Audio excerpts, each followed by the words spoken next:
Hello, good evening from this side. This is IELTS listening, and I'm going to introduce you to the whole concept of the IELTS listening. My name is Appiah-Antwi. So, listening, introduction. So, before you even think about writing the IELTS test, you must know that the listening test is going to be the first of the four. Don't forget, in the IELTS test, we have 4 different models or 4 different tests. We have the listening, the reading, the writing, and the speaking. So depending on the nature of your registration, if you register to do the paper-based test, it means the speaking will be on a different date. That is not so far from your test date.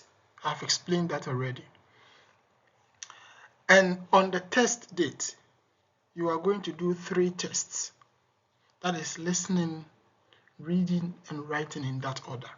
So listening will be the first test on the test date. So this is the style, or let me say the composition.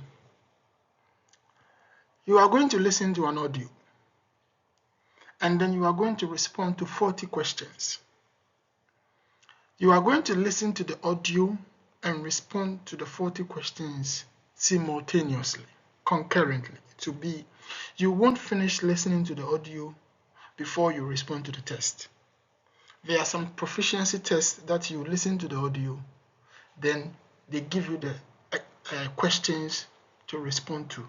IELTS listening is not like that. You listen, and while you listen, the questions will be in front of you, and then you'll be responding to the questions while you're listening. The scoring is such that you have 40 questions, so you are going to be scored over 40, after which it will be converted on the band 9 scale. So on the band 9 scale, it starts from 1.0 to 9.0, and then you have 0.5 interval. So it will be 1.0, 1.5, 2.0, 2.5, 3.0, 3.5, up to 9.0. So that is an example I've given. Then I started from 5.0, 5.5, 6.0, and then up to 9.0. And the nature of the test is such that for those writing academic in general, it is the same. There's no difference. It's the same. And the materials you are probably going to encounter or come across during the test will be a question booklet, right? And an answer sheet before you. But you'll be given a headset through which you listen to the audio. They have a very beautiful setup for you to do that. But what they will place in front of you, and then you must have your pencils. It is advisable to use pencils so that you can erase when you must do a correction. So the test duration, the regulation time, right? During the test time itself is 30 minutes. The 30 minutes, within the 30 minutes is when you listen to the audio and respond to the questions at the same time. After that, you are given 10 minutes. It is called the transfer time, to transfer your answers from the question paper onto the answer sheet. This means that within the 30 minutes, you will not have access to your answer sheet, or you are not advised to write the answers directly onto the answer sheet because you need a lot of concentration. So they will want you to answer into the question booklet. After that, after the 30 minutes, then they give you the transfer time to transfer onto your answer sheet. So that is it. Now let's go to the next slide. So the test structure. The test is going to be in 4 parts. We have part 1, part 2, part 3, and part 4. Or some may say section 1, section 2, section 3, and section 4. And under each part, you have 10 questions. Under each part. And then the parts are arranged in the order of difficulty. So part 1 is not so difficult, or let me say not so challenging, right? Part 2 is more challenging than part 1. Part 3 is more challenging than part 2, and part 4 is most challenging. The part 1 and 2 are on everyday situations, casual interactions. And then part 3 and 4 are academic oriented. Let's move on. Now let us look at the types of questions you are likely to encounter. So we have what we call the form completion. Form completion. You may normally encounter this type of question in part 1 or maybe in part 2. So the form completion is that the questions are designed in the format of a form with missing parts, and as you listen to the audio, you fill in the form. Then we have notes completion. These are like statements, but they are not full sentences with missing parts, and as you listen to the audio, you fill the missing parts. And these are also common in part 1 and part 4. Now we have the sentence completion. With the sentence completion, these are full sentences with missing parts, and they are normally found in part 4, mostly found in part 4. Then we have matching, where they have some items that you must match to other items, and they are mostly in part 2. And then we have diagram labeling or diagram completion. That is also normally found in part 2. You have a diagram. It is a kind of a matching, but it is in the form of a diagram. So the diagram will be there, and then you need some information to match onto the diagram from the audio. And then you have to, there will be directions there for you to read as to how to go about specific question types. Then we have flow chart completion. The flow chart completion is more or less like a diagram completion, but I just wanted it to be different.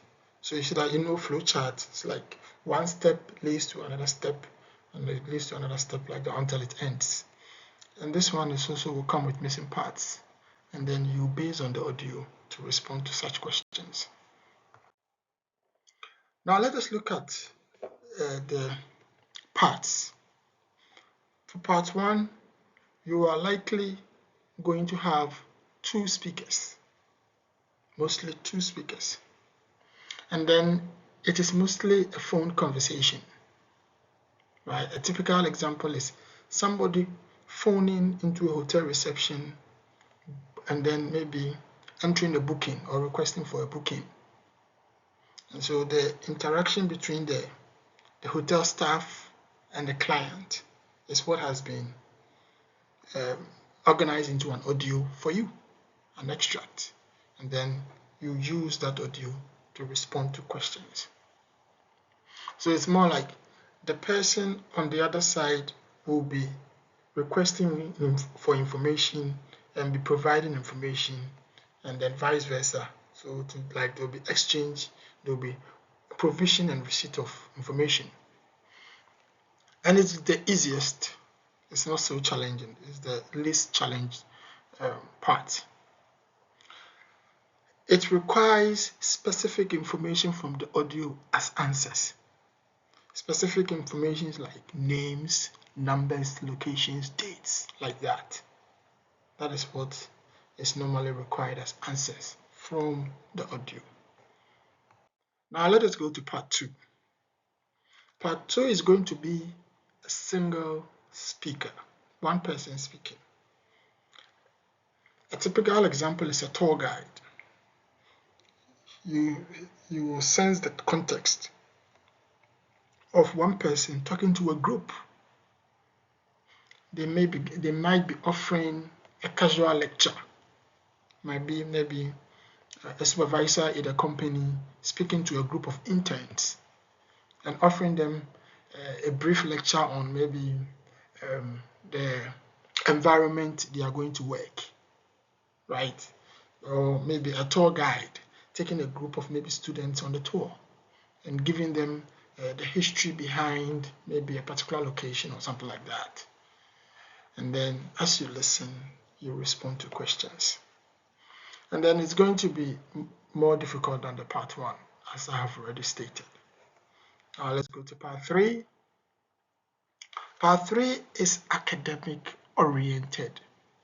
When I say academic, I mean the context is in a school setting, right? So it will be a conversation, a dialogue between 2 or more people, not so much, maybe 3, but mostly 2. So if it is like that, then you know that you are going to hear different voices. Maybe you'll probably hear a female speak and a male speak, or maybe 2 female or 2 males, but different voices. And then they will most likely be talking about the academic activities.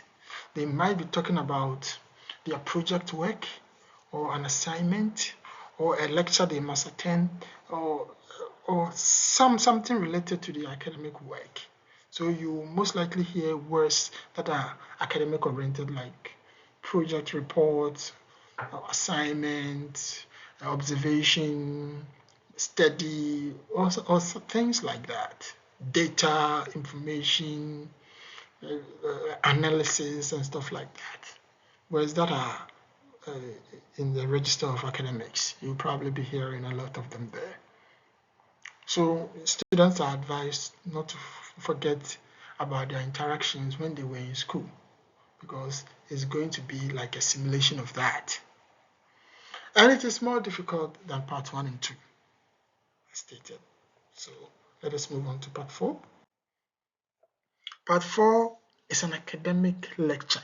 This is not a casual lecture, it's an academic lecture on an academic topic. To be on an academic topic, right? So it could be like a topic from the environment, so like environmental studies, so like volcanoes or something like the sea, the oceans, right? Or maybe wildlife or something. Or it could be like maybe a topic from philosophy, stoicism, or something like that. And then one person would deliver a very long lecture, and it will come with a lot of uncommon lexical words that are normally academic oriented. You hear them lexical words, so like they are words that are not commonly used in everyday language. So you probably hear your professors and your lecturers say them in the classroom or something like that. So the lecture might be a lecturer or a student. So it's not something you should be scared of, right? You might be hearing somebody in your league, and it is the most difficult. And I said it is the longest. It's going to take a lot of your time, so you have to take your time to listen to every single word in the lecture as you follow the questions, so that you'll be able to pick the answers from the lecture as you listen to the audio. So we are going to continue with a subsequent lecture on listening. We end here today. Thank you.